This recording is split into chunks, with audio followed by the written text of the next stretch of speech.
पंचायत एक ऐसा शब्द है जिसको सुनने के बाद दिमाग में आता है कि गांव में लोग बैठक करते हैं, बड़ी सारी बातें करते हैं, बोलते हैं ना कि पंचायत क्या कर रहे हैं आप बैठ के एक दूसरे के साथ। तो ये एक बड़ी झंझट वाली चीज समझ में आती है। हालांकि ये झंझट वाली चीज नहीं, हमारे संविधान में व्यवस्थित रूप से इसके बारे में विशेष व्याख्या की गई है।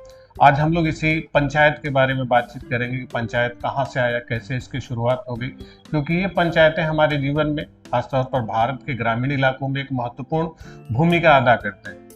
जब 2020 में लॉकडाउन लगा, शहरों से वापस लोगों का पलायन शुरू हुआ ग्रामीण क्षेत्रों में, तो पंचायतों का ही सहारा था। तो इस लॉकडाउन में अगर हमारी अर्थव्यवस्था को, हमारे मजदूरों को, हमारे गरीबों को अगर किसी ने सहारा दिया तो हमारी पंचायतों ने दिया। नाम झंझट वाला है लेकिन काम इसने बड़े सारे अच्छे किए। अब ये कहाँ से इसकी शुरुआत हुई, कैसे इसको जोड़ा गया, क्यों उसको जोड़ा गया, अब इससे जुड़े जुड़े हुए क्या क्या प्रश्न हो सकते हैं जो आपके परीक्षाओं में पूछे जा सकते हैं, उसको बिल्कुल शॉर्ट में आज समझाने की कोशिश करते हैं कि कहाँ से इसकी शुरुआत हुई और कैसे इसको जोड़ा गया।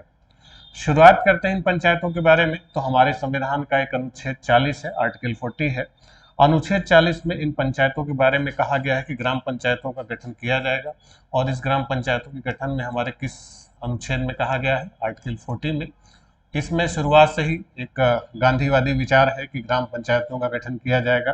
गांधी जी का भी एक सपना था कि जो ग्रामीण निवासी हैं, जो, क्योंकि भारत गांव में बसता है, भारत गांव में बसता है, तो गांव के लोगों को अपनी समस्याओं के समाधान के लिए पंचायतों के पास जाना चाहिए, आपसे झगड़े का निपटारा करना चाहिए, और गांव के विकास के लिए भी पंचायतों की महत्वपूर्ण भूमिका होनी चाहिए।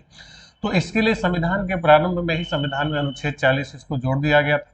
हालांकि इसको भाग 4 में जोड़ा गया था, तो वो राज्य के नीति निर्देशक सिद्धांतों के माध्यम से इसको लागू करने का प्रयास किया गया। स्वतंत्रता के बाद भारत सरकार ने इन पंचायती राज व्यवस्था को लागू करने के लिए कई सारे प्रयास किए। और सबसे पहला जो प्रयास हुआ भारत सरकार की तरफ से, एक कमेटी बनाई गई थी बलवंत राय मेहता के नेतृत्व में। और उसी बलवंत राय मेहता को, हमारे जो गुजरात के पहले पूर्व मुख्यमंत्री हुआ करते थे, तो उन्हीं बलवंत राय मेहता को ही हमारे भारत में हमारे पंचायती राज व्यवस्था का एक शिल्पकार माना जाता है, पंचायती राज व्यवस्था का मूर्तिकार माना जाता है। अब इससे जुड़े हुए जो एक फैक्ट विशेष रूप से आते हैं पंचायतों से, कि इससे जुड़े हुए क्या एक ही कमेटी बनी? पंचायती राज व्यवस्था के लिए और भी कई सारी समितियां बनी, लेकिन बलवंत राय मेहता को ही इस पंचायती राज व्यवस्था का शिल्पकार या मूर्तिकार क्यों कहा गया, इसके बारे में अगर हम लोग चर्चा करेंगे तो सबसे पहले अगर हम देखें कि जो बलवंत राय मेहता समिति बनी थी, ये बलवंत राय मेहता समिति बनी कब? 1957 में, 1957 में। और इसी बलवंत राय मेहता कमेटी ने सिफारिश की कि भारत में जो पंचायती राज व्यवस्था होनी चाहिए वो कितने स्तरीय होनी चाहिए? 3 स्तरीय होनी चाहिए, 3 टियर पंचायती राज सिस्टम। आज भी हमारे यहाँ जो पंचायती राज व्यवस्था लागू है वो 3 स्तरीय है। तो शुरुआत इन्होंने कर दी थी। और हालांकि इन्होंने इसको संवैधानिक दर्जा देने की बात नहीं कही थी, इन्होंने ये नहीं कहा था कि इसको कॉन्स्टिट्यूशनल कहा जाए। केंद्र की तरफ से इसको बनाया गया और इसको राज्यों को कहा गया कि हर एक राज्य अपने अपने क्षेत्रों में, अपने अपने राज्यों में पंचायतों के लिए व्यवस्थित रूप से काम करे। और इसके लिए काम की भी शुरुआत की गई। और सबसे पहले 2 अक्टूबर 1959 में, 2 अक्टूबर 1959 में राजस्थान में एक जगह है, नागौर जिला है, तो उस नागौर में ही पंडित जवाहरलाल नेहरू ने सबसे पहले पंचायती राज व्यवस्था का उद्घाटन किया। तो अगर कहा जाए कि भारत में पंचायती राज व्यवस्था की शुरुआत सबसे पहले किस राज्य से हुई थी, तो वो राजस्थान से हुई थी। राजस्थान की सरकार ने इसको लागू करने का प्रयास किया, लेकिन क्योंकि संवैधानिक ये संस्था नहीं थी, इसलिए इस पर बहुत ठोस ढंग से काम नहीं हो पाया। इसके बाद फिर सरकार ने 1977 में, 1977 में अशोक मेहता समिति बनाई। अशोक मेहता समिति ने भी इसमें कई सारी सिफारिश की। जो सबसे खास बात थी कि इसमें जो बलवंत राय मेहता समिति ने 3 स्तरीय, 3 टियर पंचायती राज व्यवस्था की सिफारिश की थी, अशोक मेहता कमेटी ने केवल 2 स्तर लगाए थे। 2 टियर पंचायती राज सिस्टम की उन्होंने सिफारिश की। हालांकि उस पर भी सही ढंग से काम नहीं हो पाया। फाइनली 1985 में जीवी के राव कमेटी बनी। ये जीवी के राव कमेटी जो बनी, इस कमेटी ने कहा था कि पंचायतों की जो स्थापना की जाए और वो 5 साल के लिए हो। इन्होंने पंचायतों में अनुसूचित जाति, जनजाति और महिला वर्गों के आरक्षण की भी सिफारिश की, हालांकि उसको भी स्वीकार नहीं किया गया। फाइनली 1986 में LM सिंघवी, लक्ष्मीमल सिंघवी समिति बनी और उस लक्ष्मीमल सिंघवी समिति ने भी त्रिस्तरीय पंचायती राज की व्यवस्था की सिफारिश की। और साथ ही साथ इन्होंने कहा कि इस पंचायती राज व्यवस्था को संवैधानिक दर्जा दिया जाए, कॉन्स्टिट्यूशनल। यानी संविधान में इसकी स्थिति स्पष्ट की जाए तभी ये प्रभावशाली ढंग से लागू हो सकती है। उसके बाद फाइनली पी के थुम्मन समिति आती है, और तुंगन समिति ने इस पंचायती राज व्यवस्था के बारे में 1988 में ये कमेटी बनी, और इस पी के थुम्मन समिति ने भी वही बातें कही कि 5 साल के लिए होना चाहिए चुनाव, इसमें गैर राजनीतिक दलों के आधार पर होना चाहिए, पंचायतों को संवैधानिक दर्जा दिया जाए, इसमें अनुसूचित जाति, जनजाति, महिलाओं और अन्य पिछड़ा वर्गों के लिए पर्याप्त रूप से आरक्षण की व्यवस्था हो। तो ये जो लास्ट की दोनों समितियां हैं, लक्ष्मीबल समिति और पी के थुंगन समिति, इन्हीं दोनों को आधार बनाया गया। ध्यान रखेंगे, इससे क्वेश्चन आपके जो एग्जाम में पूछे जाएंगे बड़ी परीक्षाओं में, इसके क्रम दे देते हैं। तो सबसे पहले कौन सी कमेटी बनी थी? बलवंत राय, फिर उसके बाद अशोक मेहता, फिर जीवी के राव कमेटी, फिर लक्ष्मीबल सिंघवी कमेटी और पी के थुंगन समिति। लास्ट की जो दोनों समितियां बनी, जो पी के थुंगन समिति और जीवी के राव समिति थी, लक्ष्मीबल सिंघवी समिति थी, इन्हीं दोनों समितियों की सिफारिशों को आधार बनाते हुए तत्कालीन राजीव गांधी की सरकार ने 64वां संविधान संशोधन 64 कॉन्स्टिट्यूशनल अमेंडमेंट बिल संसद में प्रस्तुत किया। संसद में उसको प्रस्तुत किया गया, लोकसभा ने तो उसको पास कर दिया 64वें को, लेकिन राज्यसभा ने उसको पास नहीं किया, और राज्यसभा ने उस 64वें संविधान संशोधन विधेयक का विरोध किया। तो राज्यसभा ने इसको पास नहीं किया, इस वजह से पंचायती राज व्यवस्था लागू नहीं हो पाई राज्यसभा के विरोध के कारण।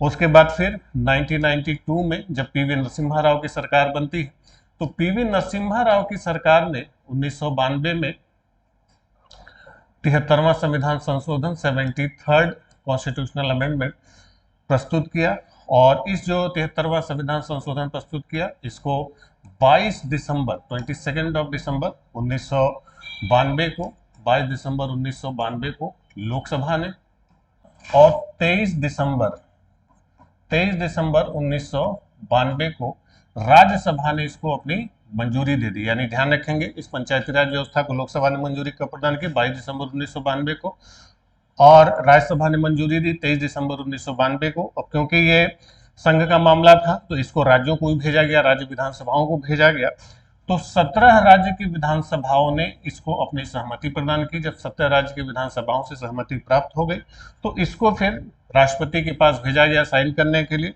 राष्ट्रपति महोदय ने 20 अप्रैल 1993 को इसको अपनी सहमति दे दी, और फाइनली 24 अप्रैल 1993 ये जो पंचायती राज एक्ट था, पंचायती राज अधिनियम हमारे पूरे देश में लागू हुआ। तो ध्यान रखेंगे, पंचायती राज अधिनियम जो पास हुआ था, ये राष्ट्रपति ने अपनी सहमति कितनी तारीख को दी थी? 20 अप्रैल 93 को, और उसको मंजूरी कितनी तारीख और लागू कब से हुआ था? ये 24 अप्रैल 1993 से लागू हुआ।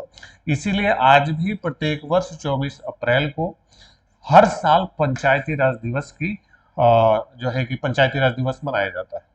तो ये जो पंचायती राज दिवस हर साल 24 अप्रैल को मनाया जाता है, वो इसीलिए मनाया जाता है कि 24 अप्रैल 1993 को इस पंचायती राज व्यवस्था को लागू किया गया। फिर से शॉर्ट में आपको बता रहे, इससे जुड़े हुए बहुत इंपॉर्टेंट डेट। सबसे पहली बार आपको बताया था कि राजीव गांधी की सरकार ने 64वां संविधान संशोधन विधेयक प्रस्तुत किया था, लेकिन लोकसभा ने पास कर दिया, राज्यसभा ने पास नहीं किया, इसलिए वो पास नहीं हो पाया। फिर पीवी नरसिम्हा राव ने पंचायती राज अधिनियम 1992 बिल 73वें संशोधन के लिए 22 दिसंबर को लोकसभा से पास कराया, 23 दिसंबर को राज्यसभा से पास कराया, फिर राज्य विधानसभाओं से मंजूरी मिली, 17 राज्यों ने मंजूरी दी, 20 अप्रैल को राष्ट्रपति ने सहमति दी, और फाइनली 24 अप्रैल 1993 को ये पंचायती राज व्यवस्था पूरे देश में लागू हो जाती है। अब इससे जुड़ा हुआ जो कंफ्यूजन आपके दिमाग में आएगा कि जो सवाल बनते हैं, अब कंफ्यूजन कहाँ पर है आपके? कंफ्यूजन है कि ये जो पंचायती राज व्यवस्था से आपको बताया कि पंचायती राज व्यवस्था में जो तारीख दी गई है कि आपको बताया कि 24 अप्रैल 1993 को हमारे यहाँ पंचायती राज व्यवस्था लागू की गई, लेकिन इसके लिए पंचायती राज का जो एक्ट था, अधिनियम था, अधिनियम कौन सा था? वो था अधिनियम 1992 का, 1992 पंचायती राज अधिनियम। तो ध्यान रखेंगे, पंचायती राज एक्ट कब का था? 1992 का था। ये एक्ट का नाम है। कई बार कंफ्यूज आते हैं बच्चे, कहते हैं कि सर एक्ट से पूछा गया, यानी अगर कहा जाए कि पंचायती राज कब आया था, तो कहीं लिखा हुआ है 92 आया था, कहीं लिखा हुआ है 93 आया था। तो 92-93 नहीं, अधिनियम ये 92 का है। और लागू कब से हुआ था? यही पंचायती राज अधिनियम 1992 का 24 अप्रैल 1993 से लागू हुआ। समझ गए? तो एक्ट 92 का है और लागू कब से हुआ? 93 से। अब इसमें क्या क्या बातें कही गई थी? पहली बात कि इसी संशोधन के माध्यम से हमारे संविधान में शेड्यूल 11, यानी हिंदी में इसको बोलते हैं अनुसूची 11, अनुसूची 11 जोड़ा गया। और इस अनुसूची 11 में क्या जोड़ा गया? पंचायती राज व्यवस्था। इस पंचायती राज व्यवस्था के माध्यम से हमारे संविधान का एक अनुच्छेद है, उसमें भी संशोधन किया, आर्टिकल 243, अनुच्छेद 243, और इसमें 243 से 243 ओ, एबीसीडी करते हैं ना, तो A B C D F G H I J K L M N करते करते ओ तक। तो आर्टिकल 243 से 243 ओ 16 नए अनुच्छेद जोड़े गए। यानी इस पंचायती राज व्यवस्था में कितने नए अनुच्छेद जोड़े गए? 16 नए आर्टिकल जुड़े। कहां से कहां तक? 243 से 243 ओ तक जोड़े गए थे। तो पंचायती राज व्यवस्था अनुसूची 12 में कुल कितने आर्टिकल जोड़े गए? 16। ठीक। इन पंचायतों को जो शक्तियां दी गई, पावर्स दी गई, कुल शक्तियों की संख्या है 29 सब्जेक्ट है, 29 विषय दिए गए। उन 29 विषयों पर कानून बनाने की शक्ति किसको है? पंचायतों को दी गई। और इन्हीं 29 विषयों पर जो कानून बनाने की शक्तियां पंचायतों को दी गई है, इसी माध्यम से पंचायतें अपने अपने गांव के लिए, अपने अपने क्षेत्रों के विकास के लिए कार्य करती हैं और विकास के लिए अपना कार्यक्रम चलाती है। अब कुछ इसमें से खास अनुच्छेद हैं जो पूछे जाएंगे, फिर से आपको रिवाइज करा दें। पंचायती राज एक्ट कब का है? 92 का। ये एक्ट का नाम है 1992 पंचायती राज अधिनियम। कब लागू हुआ? 24 अप्रैल 1993। इस एक्ट से यानी 73वें संविधान संशोधन से कितने नए आर्टिकल जोड़े गए? 16 नए अनुच्छेद जोड़े गए, 243 से 243 ओ तक। इसमें कुल विषयों की संख्या, सब्जेक्ट कितने दिए गए हैं? 29 विषय दिए गए हैं। जैसे 7वीं अनुसूची में हम लोग पढ़ते हैं, केंद्र सूची में 97 विषय हैं, राज्य सूची में 66 विषय हैं और समवर्ती सूची में 47 विषय हैं। तो वैसे पंचायतों में कितने सब्जेक्ट हैं? 29। इन 29 विषयों पर कानून बनाने की शक्ति पंचायतों को दी गई है। अनुसूची कौन सी है? 11। ठीक। अब कुछ इस 243 के स्पेसिफिक आर्टिकल हैं जिनसे क्वेश्चन पूछे जाने की संभावना बनती है। ध्यान से समझिएगा कि जितने भी परीक्षाएं हमारी होती हैं उन सभी परीक्षाओं में पंचायती राज से सवाल पूछे जाते हैं। चाहे आप यूपी ट्रिपल का एग्जाम देंगे, चाहे यूपी पीसीएस का देंगे, आरओ का देंगे, सब में ग्रामीण विकास, क्योंकि भारत गांव का देश है तो इससे सवाल लाजमी है बनने हैं। तो कुछ 243 आर्टिकल के कुछ डिटेल्स हैं जो आपसे पूछे जाएंगे विभिन्न परीक्षाओं में। कुछ एक अनुच्छेदों के बारे में चर्चा करते हैं। सबसे पहला जो इसमें आर्टिकल जो हमारे लिए इंपॉर्टेंट है एग्जाम पॉइंट ऑफ व्यू से, वो है आर्टिकल 243 बी, अनुच्छेद 243 बी।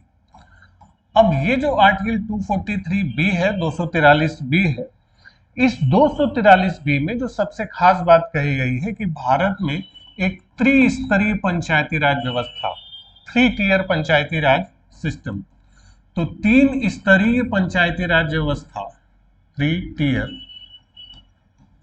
पंचायती राज व्यवस्था किस आर्टिकल में दी गई है? Article 243 B. हालांकि 3 स्तर में, अगर किसी राज्य की, जैसे हमारे यहाँ कुछ राज्य बहुत बड़े हैं, यूपी जैसे राज्य, यहाँ की आबादी 20 करोड़ से ज्यादा है, कुछ राज्य बहुत छोटे हैं, वहां की आबादी कुछ लाख में भी है, तो अगर उस राज्य की आबादी 20 लाख से कम है तो वहां पर 2 स्तर से काम चलाया जा सकता है, मध्यवर्ती स्तर की जरूरत नहीं पड़ती। एक जिला स्तर, मध्यवर्ती स्तर और ग्रामीण स्तर, 3 स्तर पर होना चाहिए।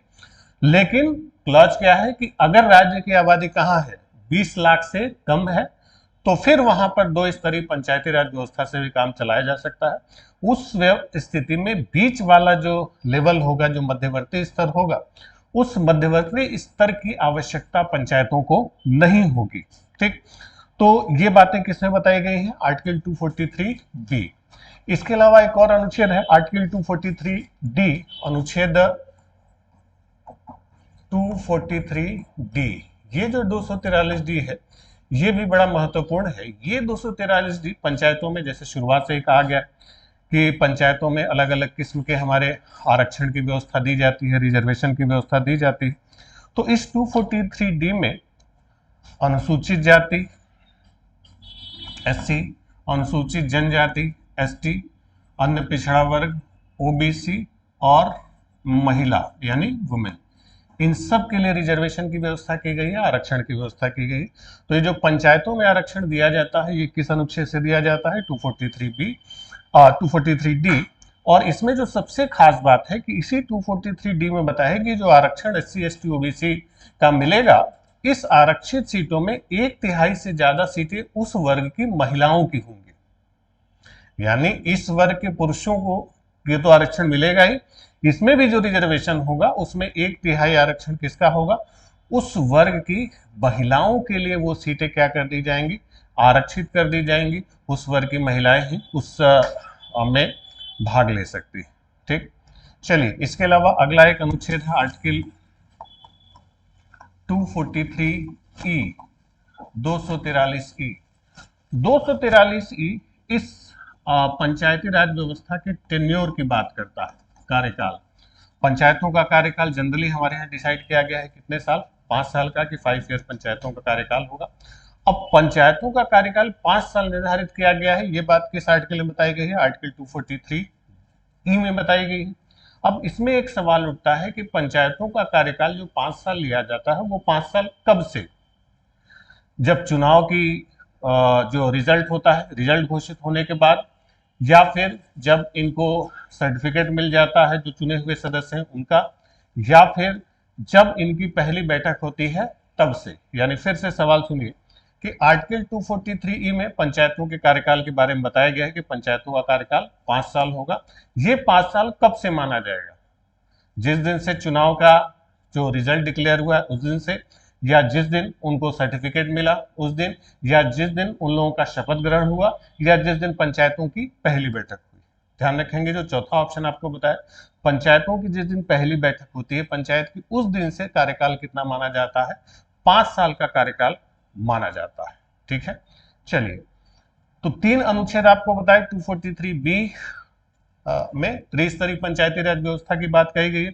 इसके अलावा 243D आरक्षण की बात की गई है। इसके अलावा 243E इनके कार्यकाल की बात कही गई है। अब एक और अनुच्छेद बड़ा इंपॉर्टेंट है जो इसमें पंचायतों के लिए बड़ी महत्वपूर्ण भूमिका अदा करता है, वो अदा करता है 243I। 243I जो है आर्टिकल 243I 243I कहता है कि जो पंचायत होंगे, पंचायतों को भाई राज्यों के लिए खर्च करने के लिए व्यवस्था होनी चाहिए। जैसे केंद्र के लिए वित्त आयोग है, फाइनेंस कमीशन है, आर्टिकल 280 केंद्र और राज्य के बीच फंड का बंटवारा करता है, पैसे का बंटवारा करता है। तो उसी के लिए पंचायतों के फंड की व्यवस्था करने के लिए आर्टिकल 243 243 में एक वित्त आयोग की स्थापना की गई है जिसको कहा जाएगा राज्य वित्त आयोग। क्या नाम दिया गया? राज्य वित्त आयोग, स्टेट फाइनेंस कमीशन। अब ये जो राज्य वित्त आयोग है, आप ध्यान से समझिएगा कि आर्टिकल 243I 243I में राज्य वित्त आयोग की बात कही गई है। और ये जो राज्य वित्त आयोग होगा, स्टेट फाइनेंस कमीशन है, ये राज्य वित्त आयोग क्या करेगा? इन पंचायतों के लिए फंड की व्यवस्था करेगा। इस राज्य वित्त आयोग का गठन राज्यपाल द्वारा किया जाएगा और राज्यपाल इसकी सारी नियुक्ति करते हैं, सारी व्यवस्थाएं देखते हैं। ठीक, तो ध्यान रखिएगा राज्य वित्त आयोग का गठन किस आर्टिकल में किया गया है? 243I। अगला एक बड़ा महत्वपूर्ण अनुच्छेद है आर्टिकल 243K। 243K इन पंचायतों के चुनाव के बारे में, जैसे हम लोग देखते हैं लोकसभा या विधानसभा के चुनाव होते हैं, तो लोकसभा या विधानसभा के जो चुनाव होते हैं उसके लिए हमारा इलेक्शन कमीशन है, निर्वाचन आयोग है, ये लोकसभा विधानसभा के चुनाव की घोषणा करता है, उनकी चुनाव की प्रक्रिया संबंध कराता है। आर्टिकल 243K राज्य निर्वाचन आयोग के गठन का प्रावधान करता है। किसके गठन का प्रावधान करता है? राज्य निर्वाचन आयोग। अब ये जो यानी स्टेट इलेक्शन कमीशन, राज्य निर्वाचन आयोग, जिसका एक मुख्य निर्वाचन आयुक्त होगा, और इस राज्य निर्वाचन आयोग का गठन कौन करेगा? राज्यपाल करेंगे। यानी राज्यपाल इसके लिए व्यवस्था करेंगे, जो राज्यों के लिए क्या करेगा? निर्वाचन आयोग की व्यवस्था करेगा पंचायतों के चुनाव के लिए। क्लियर हो गया? तो फिर से आपको बता दें 243B त्रिस्तरीय पंचायती राज व्यवस्था, 243D SC ST OBC महिलाओं का आरक्षण, और बताया था कि इसमें इन वर्गों के आरक्षण में 1/3 महिलाओं को दिया गया है। इन वर्गों की 243 कार्यकाल, कार्यकाल 5 साल, 5 साल कब से, जिस दिन पहली बैठक होगी तब से। फिर 243 आई राज्य वित्त आयोग, स्टेट फाइनेंस कमीशन, और 243 के राज्य निर्वाचन आयोग का गठन। तो ये आर्टिकल 243 के कुछ महत्वपूर्ण प्रावधान है जो सीधे सीधे आपके एग्जाम के लिए, किसी भी परीक्षा के लिए बहुत इंपॉर्टेंट हो सकते हैं। आपको पंचायती राज बहुत अच्छे से ध्यान से पढ़ना होगा, इससे सवाल बड़े महत्वपूर्ण बनेंगे। क्लियर है? बने रहिए हमारे साथ, मिलते हैं अगली क्लास में पंचायतों के कुछ नए प्रावधान के साथ। Thank you.